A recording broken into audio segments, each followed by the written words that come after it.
კიდევ ერთი ძალიან საინტერესო საკითხი შეეხება მენეჯმენტის მზარდ სირთულეს.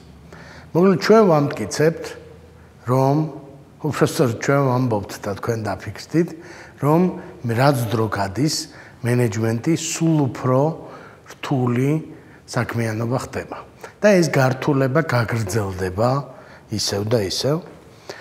ჩემს ერთ მეგობართან საუბრისას მოვისმინე ძალიან მნიშვნელოვანი საინტერესო და სამწუხარო სტატისტიკა, რომელიც სტატისტიკის დეპარტამენტი და საქართველოს სტატისტიკის დეპარტამენტიდანაა. ეს არის დემოგრაფიული ორმო, ეგრეთ წოდებული, მოკლედ რა ხდება? ხდება ის, რომ ის ბავშვები, რომლებიც ეხლა არიან 9-დან 18 წლამდე ჩათვლით შუალედში, მათი რაოდენობა, ეს არის 10 წლიანი შუალედი, მათი რაოდენობა მათ წინა 10 წლიან პერიოდზე და მათ შემდეგ 10 წლიან პერიოდთან შედარებით არის 250,000 ბავშვით ნაკლები. ანუ 0-დან 9-მდე ბავშვების რაოდენობა რო დავთვალოთ 9-დან 18-მდე და 18-დან 27-მდე ესენი ბავშვები აღარ არიან, შუა კატეგორიაში გვაკლია 250,000 ბავშვი. სად წავიდნენ ეს ბავშვები? ეს ბავშვები არიან არ დაბადებული რთული ეკონომიკური პირობების გამო.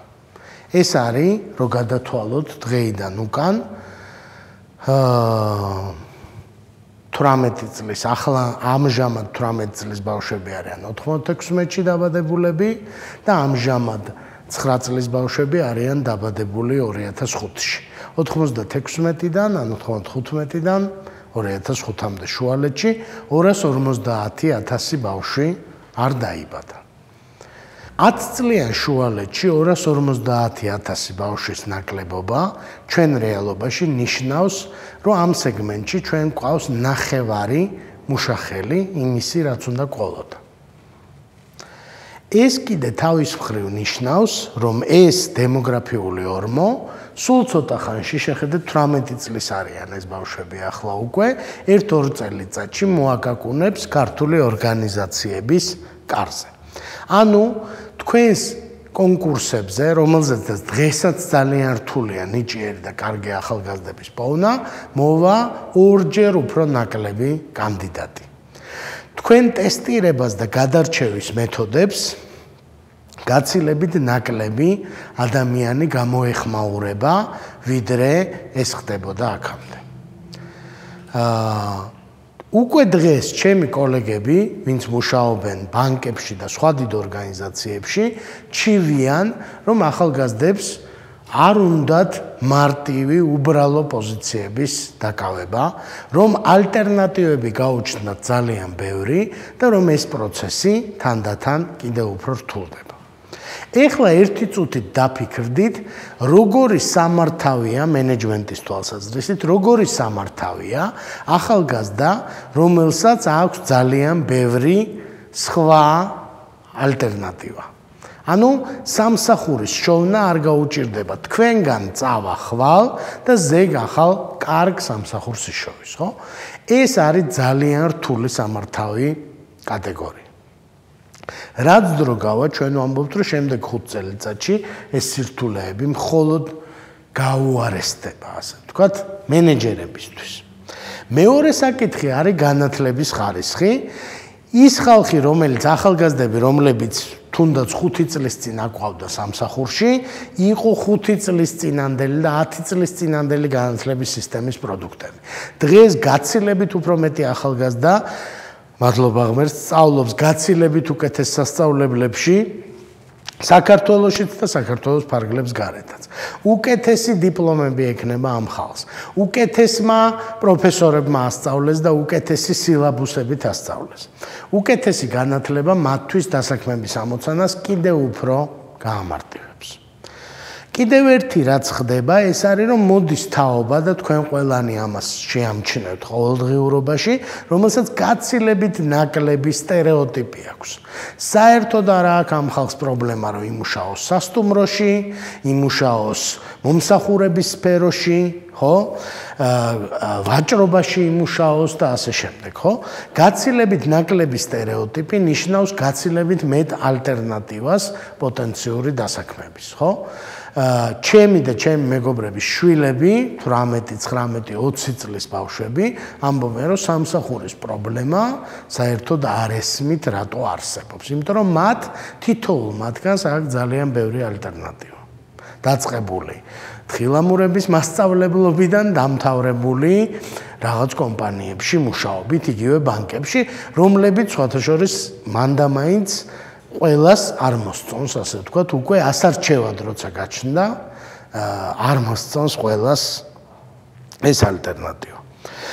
მივიწევთ როგორც იცით ევროკავშირისკენ და გლობალიზაციისკენ, ხო? ცხადია, რომ ეს გააუმჯობესებს, კიდევ უფრო გააუმჯობესებს მათ ალტერნატივებს, ხო? ადრე ქართველი მუშახელისთვის ენის არცოდნა, უცხო ენის არცოდნა იყო სერიოზული წინააღმდეგობა, ასე ვთქვათ, ევროპის ბაზრებზე და უცხოეთის მიმართულებით სამსახურის ძიების. ახალ თაობას ეს პრობლემა გაცილებით ნაკლებად აქვს, ვიდრე ქონდა ძველ მანამდე თაობებს, რაც ნიშნავს, რომ კიდევ უფრო მეტი ალტერნატივა ექნება დასაქმების. უვიზო მიმოსვლა თუ ესე იგი შედგა და იმედი მაქვს, რომ მალე მოხდება ეს ამბავი, კიდევ უფრო მეტი ალტერნატივა გაუჩნდებათ ჩვენს ახალგაზრდებს უცხოეთში მუშაობის, ხო? საბოლოო ჯამში რას ნიშნავს ეს დამსაქმებლისთვის? ეს ნიშნავს რომ დავესესხოთ ერთ-ერთ ქართულ ფილმს, რომ ყველას უნდა ეფერო, ხო? ყველას უნდა ეფერო და ელოლიავო, რომ არ წაგივიდნენ სამსახურიდან. ნიჭიერი ახალგაზრდა თუ გეყოლება სამსახურში, მაქსიმალურად ზედ უნდა გადაყვე, რომ დარჩეს ამ სამსახურში. ეს პროცესები დიდი ხანია მიმდინარეობს დასავლეთში, სადაც დემოგრაფიული სირთულეები არის და მცირდება, ასე ვთქვათ, მუშახელი, ადგილობრივი მუშახელი, მცირდება მთელ რიგ დასავლურ ქვეყნებში.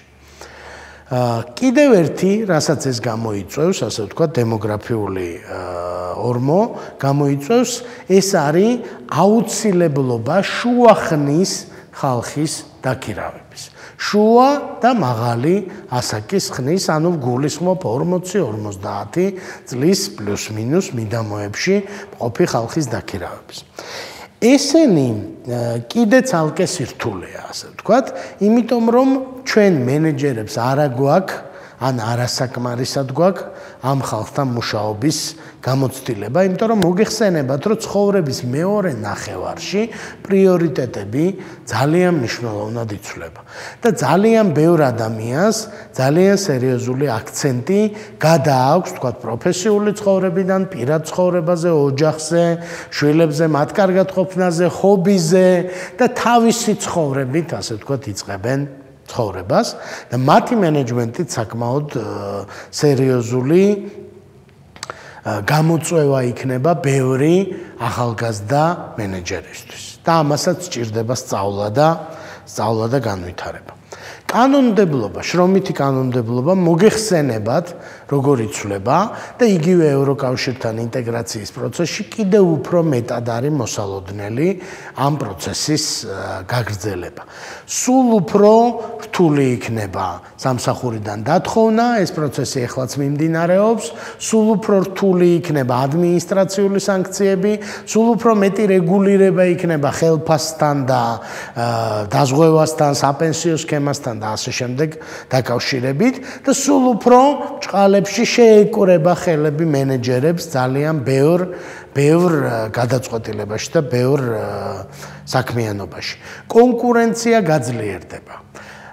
ბანკებმა მაგალითად, რომლებიც ძალიან მაღალი კონკურენციის პირობებში საქმიანობენ იწვნიეს თანამშრომლების გადატყუება, გადმოტყუების, ასე ვთქვათ, სირთულე კონკურენტების მიერ. ზუსტად იგივე ხდება და მოხდება პრაქტიკულად ყველა სფეროში კონკურენციის გაზრდასთან ერთად.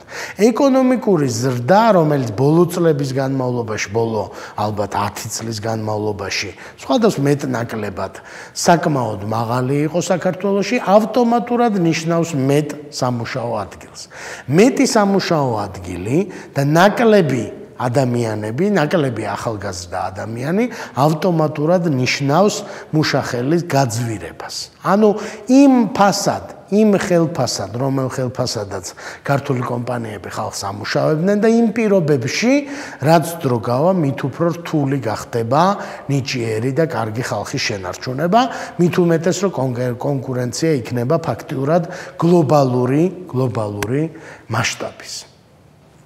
და საბოლოო ჯამში ჩვენ ვამბობთ, რომ ამ ყველაფრის გათვალისწინებით მენეჯმენტი როგორც საქმიანობა სერიოზულად გართულდება. დღესაც არ არის ადვილი უდაოდ ის, რასაც თქვენ აკეთებთ, მაგრამ დროთა განმავლობაში ყოველწლიურად, ყოველ შემდეგ ნაბიჯზე კორპორატიული ევოლუციის ეს საქმიანობა სულ უფრო და უფრო რთული და სულ უფრო და უფრო გამომწვევი გახდება და ამიტომ ძალიან მნიშვნელოვანია რომ მენეჯერებმა ესე იგი დავიკაპიცოთ ხელები და ასე ვთქვათ ჩვენს განვითარდეთ და ის მეთოდები მენეჯმენტის სულ უფრო მეტ მეთოდს ფლობდეთ, სულ უფრო მეტად დავხელოვნდეთ, ასე ვთქვათ, ხალხზე ზრუნვაში, მათთვის სწორი სამუშაო პირობების შექმნაში და ხალხზე ზრუნვის გზით, ასე ვთქვათ, ჩვენი ორგანიზაციების წინსვლის და წარმატების მიღწევაში.